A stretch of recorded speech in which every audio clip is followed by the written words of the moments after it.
Two people are editing the same shopping list. Alice is on a plane somewhere over the Pacific. Bob is on a train in Sao Paulo. Neither has internet. Alice adds eggs. Bob adds coffee. The list on Alice's laptop now reads bread, milk, eggs. The list on Bob's laptop reads bread, milk, coffee. Their devices have not exchanged a single byte. The plane lands. The train pulls into a station. Both devices reconnect, swap their states, and a few hundred milliseconds later both screens show the exact same list: bread, coffee, eggs, milk. There was no central server picking a winner. No human resolved a conflict. There were no locks, no transactions, no leader election. Two replicas drifted apart, then snapped back to the same answer. This isn't magic. It's a small piece of algebra hiding inside the data structure. And once you see it, distributed state stops feeling impossible. The obvious fix is last right wins. Each side stamps its version with a timestamp. When they reconnect, the side with the larger timestamp survives. The other side is discarded. This is what many cloud sync systems did for years. It is also wrong in a very specific way. Alice's laptop has the list with eggs. Bob's has the list with coffee. Bob's clock happens to be a few seconds ahead. Last right wins picks Bob's version. Alice's eggs are gone, not flagged, not queued for review, just deleted silently by a clock skew of 3 seconds. The deeper problem is that picking a winner is not the same as merging. Merging means combining what two replicas know without losing either side's intent. Anything that throws away an edit just to break a tie has already failed.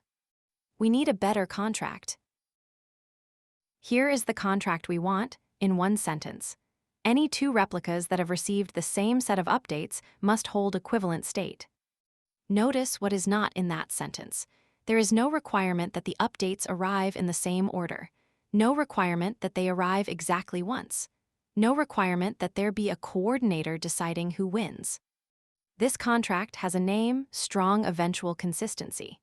It sits in between strong consistency, which forces every replica to agree at every moment but needs a coordinator on the hot path, and ordinary eventual consistency, which only promises that things settle down at some unspecified later time. Strong eventual consistency promises something more concrete. Once two replicas have seen the same updates, they are deterministically in the same state, same bytes, same answer, same set. The remaining question is, what kind of data structure makes that promise true? The data structure has a merge function, and that merge function obeys 3 small rules. Rule 1, commutative. Merging A into B gives the same result as merging B into A, so it doesn't matter which side initiates the sync.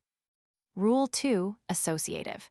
If 3 replicas come back online together, you can merge them in any grouping you like. The answer is the same, so it doesn't matter how the network bunches the merges. Rule 3, idempotent. Merging the same state twice gives the same result as merging it once. So duplicate messages are harmless, and so are retries. A merge function with all 3 properties has a formal name, a join over a semilattice. You don't need to know the name. You just need to know that any state with that kind of merge will converge, no matter how the messages move. The job is now to build data types whose operations preserve those 3 rules. The simplest CRDT is a counter that only goes up. People use it for things like total likes received, messages sent, or rows seen. It's called a G counter, G for grow only. The trick, instead of one number, the state is a small vector with 1 slot per replica. Replica A's increments only ever touch slot, A replica B's only touch slot, B the total count is just the sum of every slot in the vector. When 2 replicas merge, they take the pairwise maximum of every slot. If A says slot B equals 4 and B says slot B equals 6, the merged result for slot B is 6. 6 is the more up-to-date count from B itself. Pairwise max is commutative, associative, and idempotent, so this counter satisfies all 3 rules by construction. Replicas can drift, retry, and reorder messages. They always converge to the same total. That is it. A G counter is that whole idea written down. The G counter only goes up. To handle decrements, you stack 2 G counters together, one tracking everything added, called P, and one tracking everything subtracted, called N. The current value is the sum of P minus the sum of N. This is called a p-encounter. The same idea works for sets. A grow-only set, or G set, is a set you can only add to, never remove from. The merge is just set union. Like pairwise max, set union is commutative, associative, and idempotent, so a G set is a CRDT for free. Both designs share a pattern. The state can only ever move forward, never backward. The technical word for this is monotonic. Once you have monotonic state and a merge that's commutative, associative, and idempotent, you have a CRDT. But humans actually need to delete things, and that turns out to be the hard case. Here is why deletion is hard. Two replicas both hold a set containing one item, call it task. Replica A removes task. At the same moment, with no network in between, replica B re-adds task. Maybe Bob hadn't yet seen Alice's removal. When they reconnect, what is the right answer?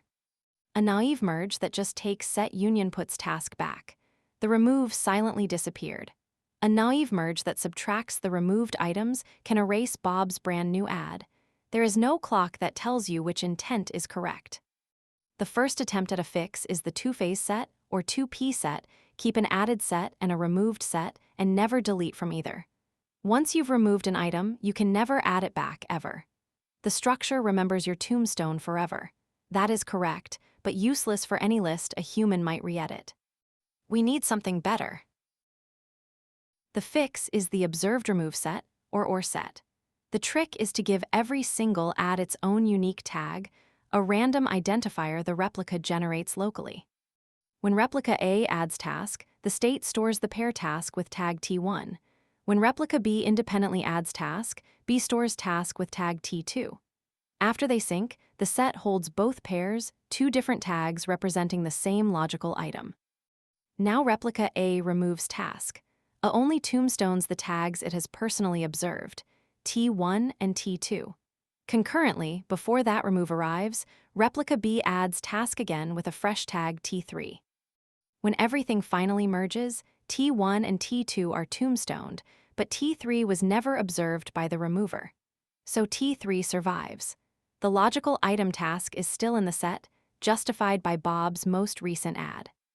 This is the pattern that sequence CRDTs in libraries like IDES and AutoMerge extend to keep ordered lists in sync across many replicas. There are two ways to wire CRDTs onto a network. State-based replicas, called CVRDT, periodically ship their entire state to a peer. The peer calls merge.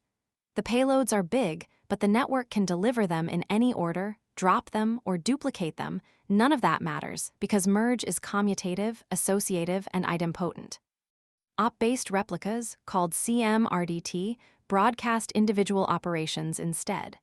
The payloads are tiny, but the network has to deliver each operation exactly once and respect causal order. So you trade message size for delivery guarantees. There's also one CRDT that everyone reaches for and that you should be careful with: the last write wins register. Each write carries a timestamp. The merge keeps the larger timestamp. Concurrent writes are quietly dropped. Use it for things like a status field or a presence color, where losing a concurrent write is acceptable. Don't use it for anything you can't afford to forget. CRDTs are not a research curiosity anymore. IDES and AutoMerge are open-source CRDT libraries that power collaborative document editors and offline first apps. Ryuk shipped CRDT data types in production over a decade ago. RDS Enterprise has CRDT versions of strings, sets, counters, and hashes for its active-active geo-replication. Even Figma's multiplayer engine, which is not strictly a CRDT, borrows the core idea. Every object carries a unique identifier so concurrent edits don't clash. The cost is real. State grows over time, vectors get longer, tombstones accumulate, and garbage collection becomes its own design problem. Some operations simply cannot be expressed. There is no global delete everything without coordinating. And convergence is not the same as correctness. Two replicas can agree on a state that still violates your business rule. But for shared state without a coordinator on the hot path, For collaboration, for offline first, for active-active replication, CRDTs are how you actually get there. No magic, just 3 small algebraic rules.